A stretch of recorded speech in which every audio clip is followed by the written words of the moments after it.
मिलता है। कहीं ना कहीं कहा जाता है कि सोलंकी खानदान का इरफान सोलंकी जेल चले जाते हैं, उनकी बीवी जो है, उनकी अहलिया जो है वो आ जाती है मैदान में। अब देखना होगा कि सिक्का चल पाता है उनका या फिर ये जो पूरा फैक्टर था ये अफेक्ट करता हुआ वोट बैंक को नजर आएगा। इस पर भी आएंगे, बने रहिए हमारे साथ। एक और अहम जानकारी का रुख कर लेते हैं। महाराष्ट्र चुनाव से जुड़ी बड़ी खबर आपको बता दें कि शिवसेना उद्धव ग्रुप की लीडर का बड़ा बयान सामने आया है। प्रियंका चतुर्वेदी का जीत का दावा अभी से हो गया है। महाविकास अघाड़ी को मिलेगी बड़ी जीत, बयान सामने आया प्रियंका चतुर्वेदी का। इस वक्त अहम जानकारी आप तक पहुंचा रहे हैं। वोटों की गिनती शुरू हो चुकी है। 8 बजे का वक्त था, 8 बजे से ही वोटों की गिनती का अमल शुरू हो चुका है।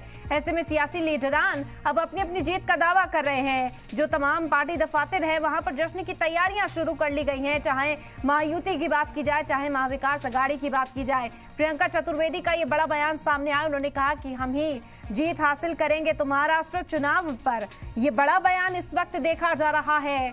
इस वक्त पूरी उम्मीद नजर आती है दोनों ही खेमे, और महाविकास अघाड़ी की ओर से ये बयान जारी किया गया कि जीत हमारी ही होगी। प्रियंका चतुर्वेदी का बयान इस वक्त आपको बता रहे हैं।